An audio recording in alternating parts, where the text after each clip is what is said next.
Hey YouTubers, what's up? It's me, yours truly, back to post a quick video here to actually kind of combining two videos. I'm going to do a recent finds and then also do a response to RockingLUPA's first video thread. She put together about 9 or 10 questions, which sounds like a lot, but they were actually kind of some good, simple, straight to the point type questions, so some nice, easy ones to answer, which is good. And like I said, recent finds, I maybe have 6 pieces or 7 pieces, so I thought I'd kind of mesh it together in one video. But just got off of work, and I'm probably going to go hit some golf balls this afternoon, so I thought I would just shoot this really quick before I took off.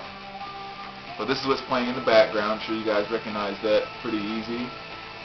Neil Young's Illinois. Sonically one of the best albums I've heard in quite some time. I was really happy to get a copy of this. Actually, I have 2 copies of it. I have one sealed copy and then this listening copy.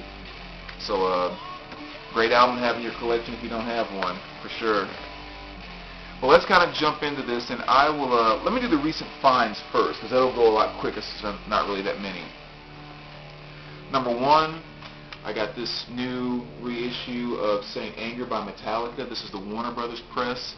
I do have a sealed copy of the Elektra press, and someone, I forgot who it was, sent me an email the other day. I can't remember the actual username of who it was, but they showed me a website to kind of show me what they were selling. They have a box set of this out now too, so now I got to try to get my hands on that. All these Metallica releases, me trying to collect all of them, it's just making it, it's getting expensive with those guys. But that's the Warner Brothers release. Like I said, I have a sealed copy of the Elektra. I have to start working on that box set. Next, we have Bon Iver. Pretty good album. I've only heard a couple of songs off of it, and that was because I saw the CD in a listening station in the store, and I checked it out. And I think he was on the front cover of Spin magazine this past month, so, you know, it's kind of a little buzz, I guess, floating around about him, so I thought I would check it out. And so far, the couple songs I've heard have been pretty good, so I look forward to opening it up and listening to the rest of it. This was a really good album. I was glad that this was finally pressed as well. But this is Alison Krauss and Union Station. The name of the album is called Paper Airplane. And I don't know, in case any of you don't know her, if you've heard the Oh Brother Where Art Thou soundtrack, she did a lot of different things on that soundtrack. So kind of that, what I refer to as country twang, not the modern day country, but more of the, I guess you can say kind of old school country twang or whatever. But this is a really, really good album too. And again, I say that kind of from a, I don't know if sonically is the right words, they're not quite on the same lines as the Neil, but there's just some really crisp, just solid music. You know, a lot of banjo guitar picking and just, you know, a really, really relaxing, laid-back kind of album. So again, if you like Oh Brother Where Art Thou, that soundtrack to any degree, you'll love this album too. And then I go right from someone like Alison Krauss to Slayer. This is a really good pickup. You know, Diabolical Musica. This is not the easiest Slayer LP to find. I actually got it. It was a sealed copy, but I did open it. And it's kind of nice because these things normally go for about 50 to 60 bucks on eBay, and I got it for less than half that at this store that I went to recently.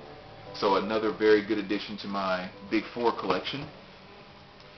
And this one I'm not 100% sure about, but I found it for $1.99, and it was on Megaforce. I'm always kind of open when I see things on Megaforce release. And this is a Gravedigger heavy metal breakdown. So again, I'm not very familiar with them, but again, heavy metal sounds good to me. Megaforce always usually means something very positive to me, so I'm going to check it out. And again, it was only $1.99, so can't tell you much about them. Songs for the Beginner, Graham Nash. That was another good pickup for $1 or so. Lace and Whiskey by Alice Cooper. You see, I just got these not too long ago. I haven't even put the sleeves on them yet. And then last but not least, another good dollar bin find was, get the plastic to tuck in there, Wild Things by The Ventures. Which they do a pretty cool version of Wild Thing on here, which is cool.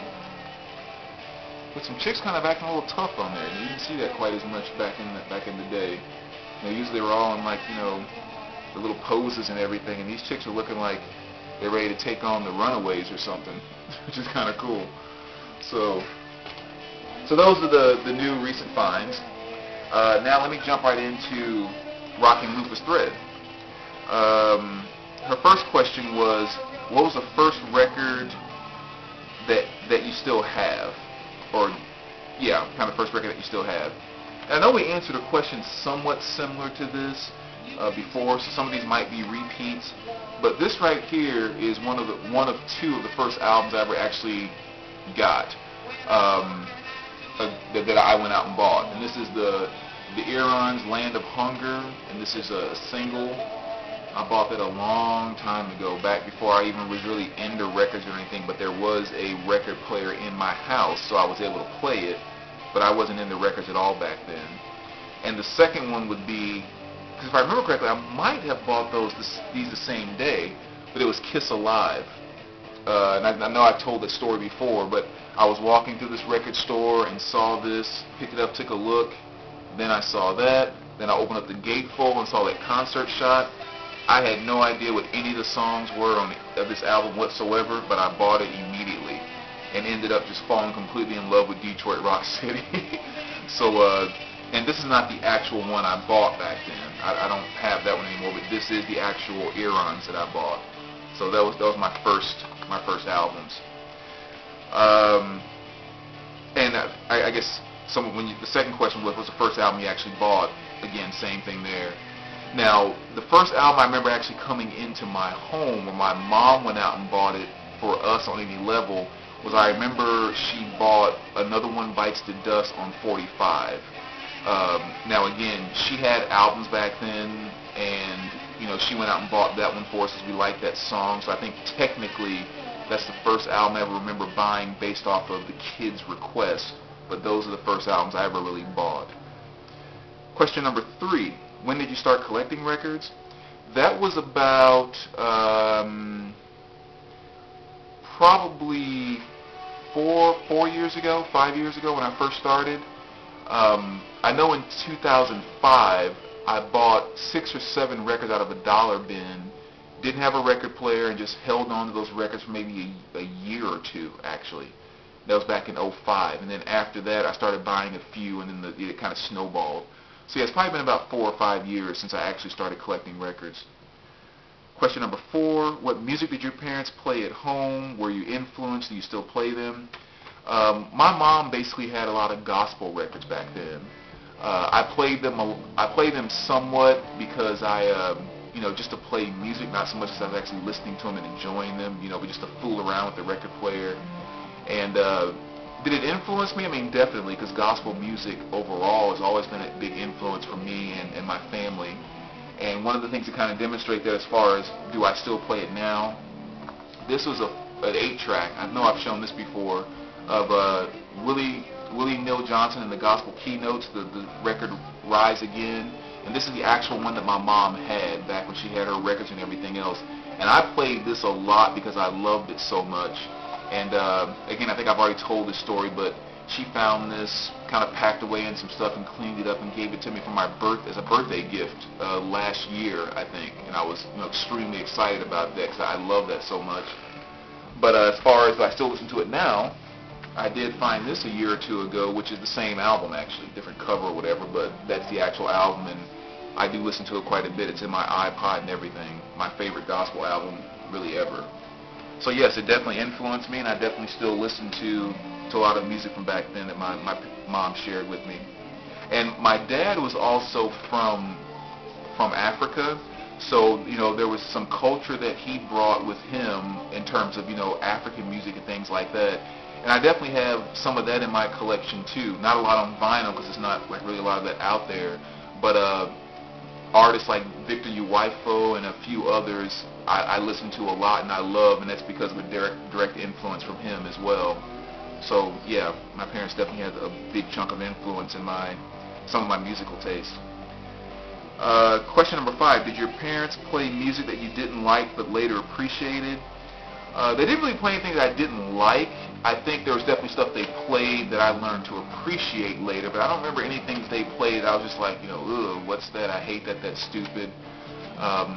Especially stuff with like Motown and and things like that. I didn't quite get Smokey Robinson for the long time. I didn't quite get Ray Charles. Matter of fact, I'll be the first to admit, I still didn't even get Ray Charles until the movie Ray came out a few years ago, and just this freaking switch click, and I'm like, holy cow, I've been ignoring a genius all these years. So, yeah, there's a lot of stuff that I definitely grew to appreciate later. But I even see that in stuff that I didn't like back in high school. One I've mentioned quite a bit is artists like Seal. I completely did not get that guy back in high school. I thought he was the stupidest thing on the face of the planet. How's this guy even making music? And now I look at him and listen to him and go, how do you make that music? It is so incredible where he pulls stuff from. So there's been a lot of stuff that I've grown into and learned to appreciate as I get older and have more life experiences and things like that. Question number 6, do you still collect records from your childhood?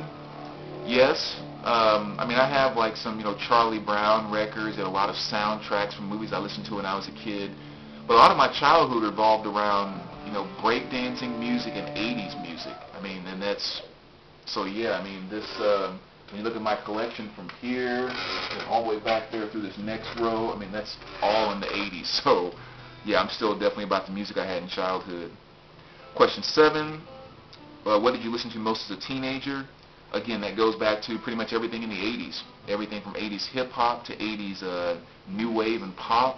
I was all about all of that stuff. And later on in my teenage years, the classic rock stuff and everything came into play. But 80s pop and 80s hip-hop is just, it's just definitely my core, along with, 80s metal. Everything 80s, just put it that way. Question number 8. Is your music collection now more from your teenage years or more new music? I guess kind of even new stuff you're getting in and everything else.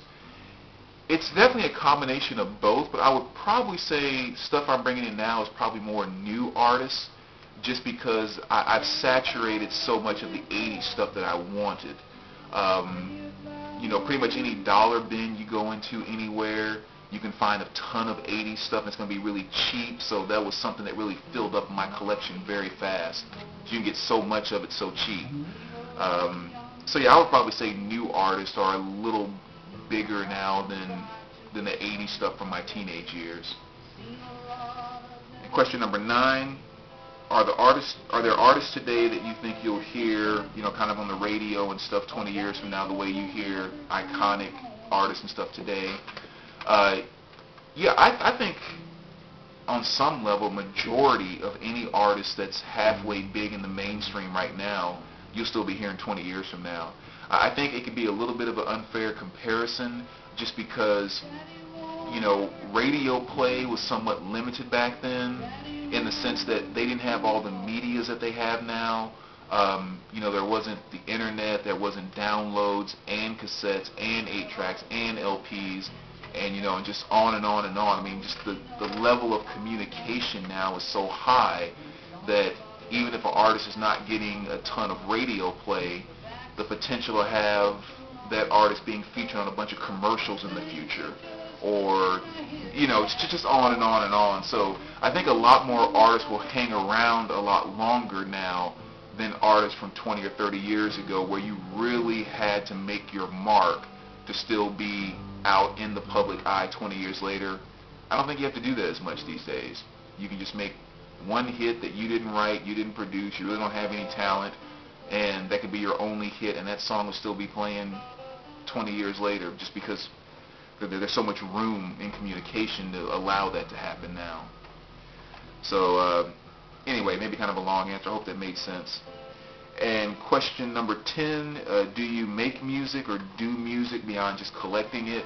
I'm not in a band or anything like that, but yes, I do play guitar, and I should say fiddle around on guitar. I just like learning chords, learning things from different songs and everything, but I've never really put myself in a position to actually be like a guitar player in a band or anything of that nature. So those are my answers to those questions. Those are my new finds there. I hope you guys enjoyed, and I will talk to you soon. All right, take care, YouTubers.